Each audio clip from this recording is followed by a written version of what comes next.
Growing up, it was always very interesting to me because for me personally, I never really compared myself to anyone for a very, very long time. Especially when I was a kid, I always enjoyed who I was down in my heart. I loved the fact that I used a active imagination. I wrote stories. I would use that imagination and like play outside by myself. I don't know what it was, but there was always just a such a whimsical joy behind it. But after years and years passed, and I kind of realized, I wasn't in the best of situations and was less fortunate than others, the fear of being different started to creep in very quickly. And it really started changing once I hit like high school. And I feel like that's where it changed for a lot of people. Now, my freshman year was pretty simple. Like, we were very poor, but it was a fairly good year because I went to a school where basically everybody else was in the same boat as me. So it didn't really feel like anyone looked down on me. But then I moved and I went back to a like higher end school. Like, we were still very poor. It was just we lived in a slightly better neighborhood, allowing me to go to a better school district. And that's when a lot of doubt started to creep into my heart. And it was very difficult at the time because I just couldn't comprehend it. Why the smallest things I would get embarrassed by, or I would hate going out somewhere because I didn't want to be seen in public, or anything like that. I was embarrassed by the stupidest stuff that I could ever think of.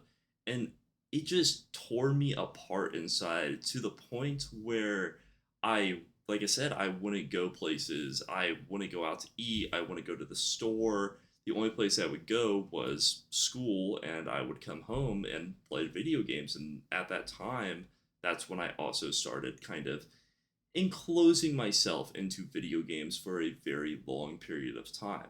Now, this isn't saying that I was like insanely socially awkward. When I was at school, I talked to tons of people all the time. I would go out of my way to talk to people.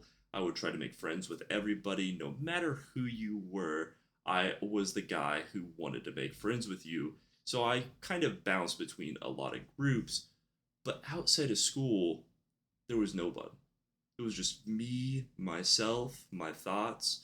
And as I grew up more and more, nobody wanted to, go outside and pretend. And it got more and more awkward for me to go outside and pretend as well.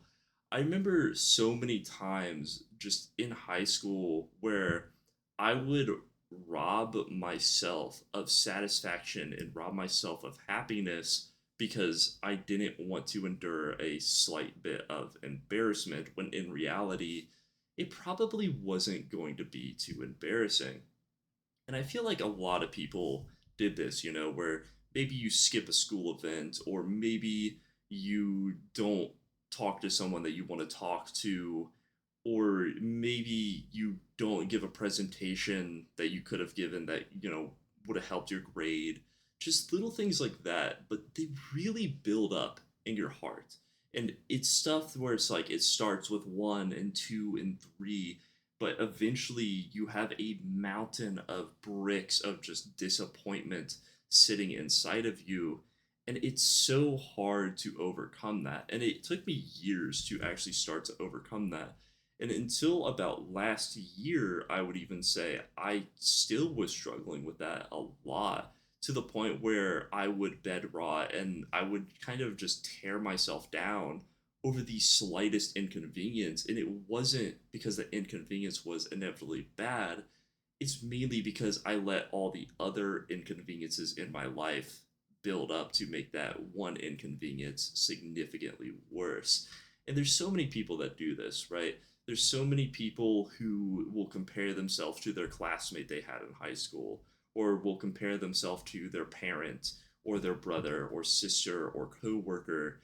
And that is just a very toxic way to put pressure onto yourself. And it's very hard to overcome.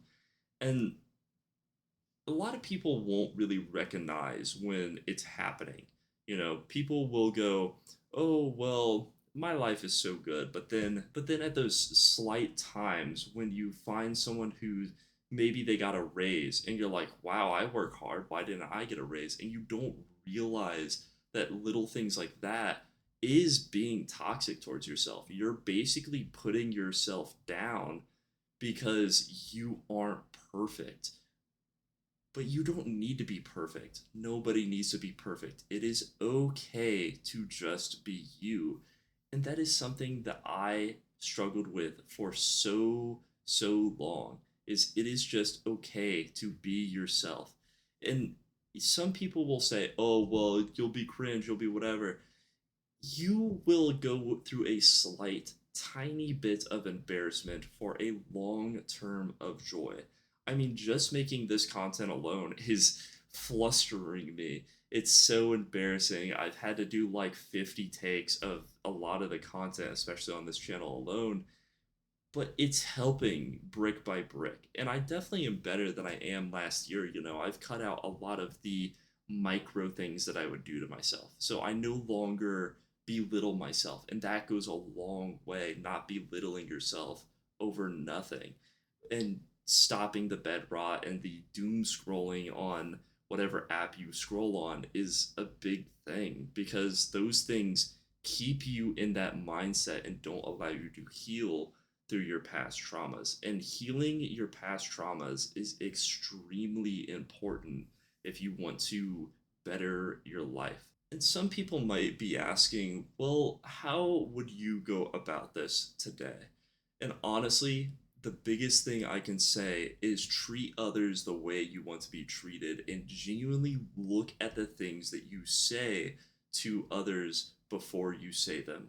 So instead of going up to somebody and just spewing the words that you want to maybe say to them, think, okay, is this going to be hypocritical? Or is this something that I've done before in my past I'm about to judge this person for?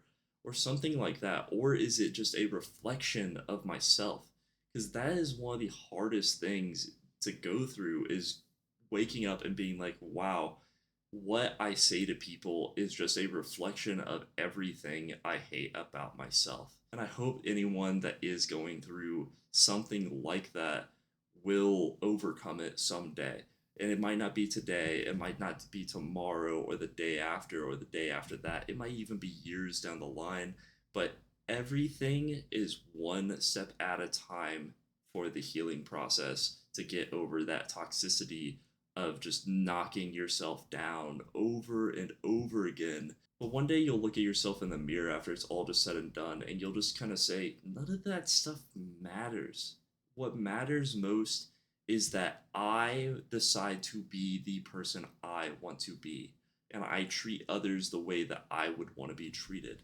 Now, that's not saying that there's people that treat people heinously in this world, and you might want to treat them bad. But I have a theory that even the people that treat you poorly, if you treat them the way that you want to be treated, then at the end of the day, you will still love yourself more than they will love themselves. Don't let your self doubt kick yourself to the ground and not allow yourself to get back up. I hope everybody enjoyed. This was just a slight rant I wanted to do about loving yourself, and I wanted to really make this so that way I can help maybe someone out there and put the message out there because it's something that I know I deal with and I know a lot of others deal with. So at the end of the day, don't compare yourself to others as it will steal your joy. Have a wonderful night.